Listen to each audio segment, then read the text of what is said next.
سلسلہ ہدایت قرآن، سنت اور اہل بیت علیہم السلام میں خوش آمدید۔ آج ہم قرآن مجید کی 7ویں سورت یعنی سورۃ الاعراف کا گہرائی سے جائزہ لے رہے ہیں۔ جی، یہ ایک مکی سورت ہے جس میں 206 آیات ہیں۔ اور اس کا نام ہی بہت دلچسپ ہے، الاعراف یعنی بلندیاں۔ یہ سورت حق و باطل کی کشمکش، پچھلی قوموں کے انجام اور آخرت کے ایک بہت ہی منفرد منظر کو ہمارے سامنے رکھتی ہے۔ بالکل، اور دیکھیں سورت کا آغاز ہی ایک بنیادی اصول سے ہوتا ہے۔ جی، پہلی کچھ آیات میں قرآن کو ایک ایسی کتاب کہا گیا ہے جو نازل ہوئی ہے لوگوں کو خبردار کرنے کے لیے، اور یہ مومنین کے لیے نصیحت ہے۔ اور فوراً یہ حکم بھی ہے کہ پیروی صرف اس کی کرو جو تمہارے رب کی طرف سے نازل ہوا ہے۔ جی، کسی اور کی نہیں۔ یعنی شروع میں ہی واضح کر دیا گیا کہ ہدایت کا حتمی پیمانہ صرف اور صرف وحی الہی ہے۔ تو پھر یہاں سے یہ سوال اٹھتا ہے کہ انسان ہدایت سے بھٹکتا کیوں ہے؟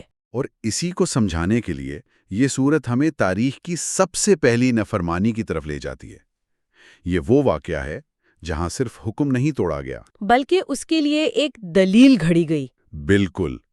اللہ تعالیٰ حضرت آدم علیہ السلام کی تخلیق کا ذکر فرماتا ہے اور پھر فرشتوں کو حکم دیتا ہے کہ آدم کو سجدہ کرو۔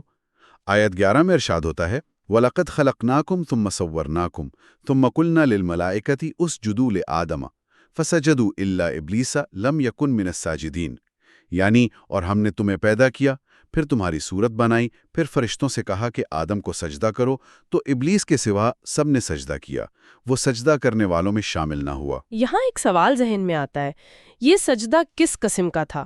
عبادت کا سجدہ تو نہیں ہو سکتا کیونکہ عبادت تو صرف اللہ کی ہے۔ بہت اہم نکتہ ہے۔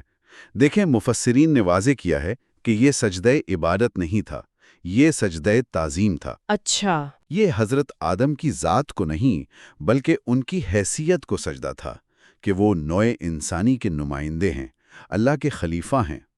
گویا آدم علیہ السلام ایک مرکز کی طرح تھے۔ اور ابلیس نے انکار کر دیا، وہ تو فرشتوں کے ساتھ ہی رہتا تھا، ہے نا؟ جی، وہ جنات میں سے تھا، لیکن اپنی عبادت کی کثرت کی وجہ سے فرشتوں کی صف میں شامل تھا۔ اس نے انکار کیا، اور جب اللہ نے پوچھا کہ تجھے کس چیز نے روکا، تو اس کا جواب وہ نافرمانی کی پوری نفسیات کھل کر رکھ دیتا ہے۔ اس نے کہا انا خیر من۔ جی، خلقتنی من نار وخلقتہ من طین، یعنی میں اس سے بہتر ہوں، تو نے مجھے آگ سے پیدا کیا اور اسے مٹی سے۔ تو یہ تو صرف انکار نہیں تھا، یہ تو تکبر پر مبنی ایک پوری دلیل تھی۔ اس نے اللہ کے حکم کے مقابلے میں اپنو ذاتی منطق کو رکھا۔ بالکل یہی، اور اسی کو اسلامی تاریخ میں سب سے پہلا قیاس کہا گیا ہے۔ قیاس؟ یعنی واضح حکم کے مقابلے میں اپنی رائے اور منطق کا استعمال۔ امام جعفر صادق علیہ السلام سے ایک روایت ہے کہ دین میں سب سے پہلے قیاس کرنے والا ابلیس تھا۔ اللہ اکبر۔ اور فرمایا کہ جو شخص دینی امور میں اپنی رائے سے قیاس کرتا ہے، اللہ اسے قیامت کے دن ابلیس کے ساتھ اٹھائے گا۔ یعنی مکتب اہل بیت میں اسی لیے قیاس پر عمل نہیں کیا جاتا۔ جی، کیونکہ جہاں اللہ اور اس کے رسول کا حکم آ جائے وہاں ذاتی رائے کی کوئی گنجائش ہی نہیں رہتی۔ اصل گناہ صرف حکم توڑنا نہیں ہے، بلکہ یہ سمجھنا ہے کہ میں حکم دینے والے سے بہتر جانتا ہوں۔ یہ تو آج کے دور کے لیے بہت گہری بات ہے۔ ہم کتنی بار اللہ کے واضح احکامات کو اپنی منطق کے نام پر نظر انداز کر دیتے ہیں۔ یہ تو وہی ابلیسی رویہ ہے۔ بالکل، اور اسی نافرمانی کا نتیجہ تھا کہ آدم و حوا کو اپنی ضرورت کا احساس ہوا۔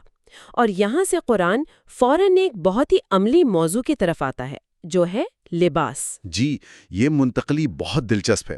آیت 26 میں اللہ تعالیٰ فرماتا ہے یا بنی آدم قد انزلنا علیکم لباسا یواری سوآتکم وریشا، اے اولاد آدم، ہم نے تم پر لباس نازل کیا ہے جو تمہارے جسم کے قابل شرم حصوں کو ڈھانپتا ہے اور زینت کا باعث بھی ہے۔ لیکن آیت یہاں ختم نہیں ہوتی۔ اس ظاہری لباس کے فوراً بعد ایک اور اس سے بھی بہتر لباس کا ذکر ہے۔ جی، وَلِبَاسُ التَّقْوَىٰ ذَٰلِکَ خیر، اور تقوی کا لباس وہ سب سے بہتر ہے۔ یہ تشبیہ تو کمال کی ہے، مطلب جس طرح ظاہری لباس ہمارے جسمانی عیب چھپاتا ہے، اسی طرح تقوی، پرہیزگاری، حیا، یہ ہماری روح کے عیبوں پر پردہ ڈالتے ہیں اور اسے خوبصورت بناتے ہیں۔ تو اسلام ظاہری صفائی اور زینت سے منع نہیں کرتا؟ بالکل نہیں۔ قرآن نے لباس کو ریش بھی کہا ہے، یعنی زینت کی چیز، لیکن فوراً یاد دلایا کہ اصل خوبصورتی باطن کی ہے۔ اگر اندر تقوی نہیں ہے تو مہنگا لباس بھی روح کی علیانی نہیں چھپا سکتا۔ لیکن یہاں ایک سوال یہ بھی ہے کہ کیا تقوی کا مطلب ہے کہ انسان دنیا کی زینت سے بالکل ہی کنارہ کش ہو جائے؟ کچھ لوگ سادگی کے نام پر بہت بری حالت میں رہتے ہیں اور اسے روحانیت سمجھتے ہیں۔ بہترین سوال ہے، اور اس کا جواب ہمیں اہل بیت کی سیرت سے ملتا ہے۔ امام جعفر صادق علیہ السلام کا ایک قول ہے کہ ہر زمانے کا بہترین لباس اس زمانے کے لوگوں کا لباس ہے۔ اچھا؟ لیکن شرط یہ ہے کہ وہ حیا اور تقوی کی حدود میں ہو۔ مطلب اسلام ہمیں معاشرے سے کٹ کر رہبانیت نہیں سکھاتا۔ آپ اپنے زمانے کے مطابق اچھا لباس پہنیں، لیکن آپ کی اصل شناخت لباس تقوی ہی ہونا چاہیے۔ اب اس سورت کے نام کی طرف آتے ہیں، الاعراف۔ اس کا کیا مطلب ہے اور یہ کیوں اتنا اہم ہے؟ دیکھیں، آراف جنت اور دوزخ کے درمیان ایک بلند مقام یا ایک دیوار کو کہتے ہیں۔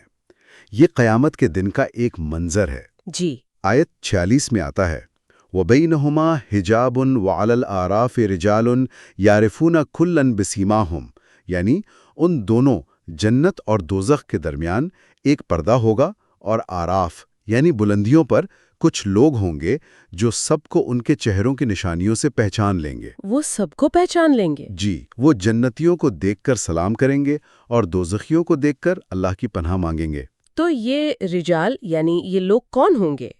کیا یہ وہ عام لوگ ہیں جن کے نیک اور برے اعمال برابر ہو گئے؟ یہ ایک تفسیر ضرور موجود ہے، لیکن اگر آپ آیت کو دیکھیں تو ان کا مقام بہت بلند نظر آتا ہے۔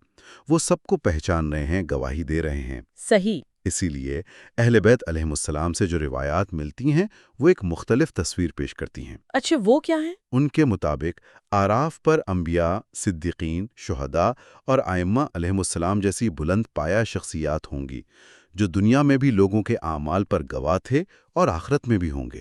تو اس کا مطلب یہ ہوا کہ آراف کوئی انتظار گاہ نہیں، بلکہ ایک وینٹیج پوائنٹ ہے، ایک ایسی بلند جگہ جہاں سے حق اور باطل کے نمائندے سب کو دیکھ رہے ہیں اور گواہی دے رہے ہیں۔ بالکل، اور اس کی تائید ایک روایت سے ہوتی ہے جس میں حضرت علی علیہ السلام فرماتے ہیں کہ قیامت کے دن اعلان کرنے والا مؤذن میں ہوں گا۔ سبحان اللہ۔ جس کا ذکر اسی سورت کی آیت 44 میں ہے، فَأَذَّنَ مُؤَذِّنٌ بَيْنَهُمْ اللَّعْنَةُ اللَّهِ عَلَى الظَّالِمِينَ۔ پس ایک پکارنے والا ان کے درمیان پکارے گا کہ ظالموں پر اللہ کی لعنت ہو۔ یہ تو آراف کے مقام کی عظمت کو بہت واضح کر دیتا ہے۔ جی، اس کے بعد سورت کا ایک بہت بڑا حصہ گزشتہ انبیاء اور ان کی قوموں کے قصوں پر مشتمل ہے۔ حضرت نوح، ہود، صالح، لوط، شعیب اور موسیٰ علیہ السلام۔ اور ان سب قصوں میں کوئی مشترک پیغام ہے؟ کوئی ایسی بات جو بار بار دہرائی گئی ہو؟ جی، اور وہ حیران کن حد تک یکساں ہیں۔ ان تمام انبیاء کی دعوت کا مرکزی نقطہ ایک ہی تھا، یا قوم اعبدوا اللہ ما لکم من الہ غیرہ۔ اے میری قوم، صرف اللہ کی عبادت کرو، اس کے سوا تمہارا کوئی معبود نہیں۔ اور دوسری مشترک بات یہ تھی کہ ان کی مخالفت کرنے والے کون تھے؟ قرآن انہیں الملأ کہتا ہے، یعنی قوم کے متکبر سردار۔ وہ طبقہ جس کے پاس دولت اور طاقت تھی؟ بالکل، جو موجودہ نظام سے فائدہ اٹھا رہا تھا۔ جیسے حضرت شعیب علیہ السلام کی مثال لے لیں، وہ توحید کے ساتھ ساتھ معاشی اصلاح کی بھی بات کر رہے تھے۔ جی، وہ ناپ تول میں کمی سے منع کرتے تھے۔ بالکل، انہوں نے کہا اللہ کی عبادت کرو، ناپ تور میں کمی مت کرو اور زمین پر فساد مت پھیلاؤ۔ یہ ایک مکمل ضابطۂ حیات تھا۔ لیکن ان کی قوم کے کافر سرداروں نے لوگوں سے کیا کہا؟ کیا کہا انہوں نے؟ انہوں نے کہا وَلَئِنِ اتَّبَعْتُمْ شُعَيْبًا إِنَّكُمْ إِذًا لَخَاسِرُونَ۔ اگر تم نے شعیب کی پیروی کی تو تم یقیناً خسارے میں رہو گے۔ یہ بات تو آج بھی کتنی سچی لگتی ہے۔ جب بھی معاشرے میں انصاف اور ایمانداری کی بات ہوتی ہے تو وہ طبقہ جس کے مفادات خراب نظام سے جڑے ہوں، وہ فوراً شور مچاتا ہے کہ یہ سب کرنے سے ملک کو خسارہ ہو جائے گا۔ بالکل، یہی نمونہ ہر دور میں دہرایا جاتا ہے۔ وہ اپنے ذاتی فائدے کو قوم کا فائدہ اور اپنے ذاتی نقصان کو قوم کا خسارہ بنا کر پیش کرتے ہیں۔ اور جب ان قوموں نے اپنی سرکشی کی حد کر دی تو ان پر عذاب آیا۔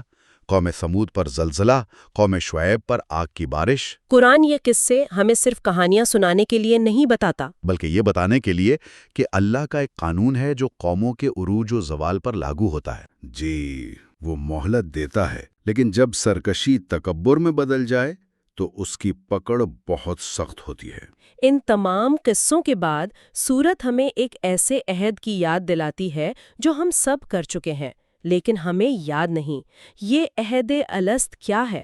یہ اس سورت کے عروج کے نکات میں سے ایک ہے۔ آیت 172 میں اللہ تعالیٰ ایک ازلی میثاق کا ذکر کرتا ہے۔ وَإِذْ أَخَذَ رَبُّكَ مِن بَنِي آدَمَ مِن ظُهُورِهِمْ ذُرِّيَّتَهُمْ وَأَشْهَدَهُمْ عَلَىٰ أَنفُسِهِمْ أَلَسْتُ بِرَبِّكُمْ قَالُوا بَلَىٰ شَهِدْنَا۔ اور جب آپ کے رب نے بنی آدم کی پشتوں سے ان کی اولاد کو نکالا اور انہیں خود ان پر گواہ بنایا اور پوچھا، کیا میں تمہارا رب نہیں ہوں؟ سب نے کہا، کیوں نہیں، ہم گواہی دیتے ہیں۔ یہ ایک بہت گہرا تصور ہے۔ تو کیا یہ کوئی حقیقی واقعہ تھا جو عالم ارواح میں پیش آیا؟ اس کا ہماری آج کی زندگی سے کیا تعلق ہے؟ دیکھیں، مفسرین کے مطابق یہ عالم زر میں یعنی روحوں کی دنیا میں تمام انسانوں سے لیا گیا ایک عہد ہے۔ اچھا، یہ عہد ہماری فطرت میں، ہمارے روحانی ڈی این اے میں کوڈ کر دیا گیا ہے۔ ہمیں شعوری طور پر شاید یہ واقعہ یاد نہ ہو، لیکن اس کی گونج ہماری روح میں آج بھی موجود ہے۔ تو یہ جو انسان کے اندر خیر و شر کا ایک بنیادی احساس ہے یا ایک اعلیٰ طاقت کی تلاش کا جذبہ، یہ دراصل اسی ازلی وعدے کی ایک بھولی بسری یاد ہے؟ جی ہاں، بالکل یہی بات ہے۔ حضرت علی علیہ السلام نہج البلاغہ میں فرماتے ہیں کہ اللہ نے انبیاء کو اس لیے بھیجا تاکہ وہ لوگوں سے ان کے میثاق فطرت کی ادائیگی کا مطالبہ کریں۔ سبحان اللہ! انبیاء کوئی نئی بات لے کر نہیں آتے، وہ اسی بھلائے ہوئے عہد کو یاد دلانے آتے ہیں۔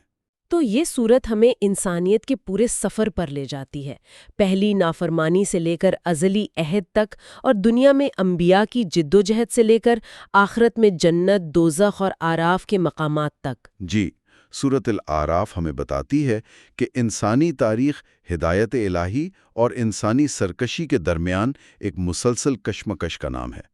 یہ ہمیں سکھاتی ہے کہ حقیقی زینت ظاہری لباس نہیں بلکہ لباس تقویٰ ہے، اور حقیقی کامیابی آخرت کی کامیابی ہے، جہاں اہل اعراف جیسے گواہ حق اور باطل کے انجام کو دیکھ رہے ہوں گے۔ آخر میں ایک سوچنے کی بات یہ ہے کہ اس صورت نے ابلیس کے زوال کی وجہ ایک ایسے تکبر کو قرار دیا جسے اس نے منطق کا لباس پہنایا تھا کہ میں اس سے بہتر ہوں۔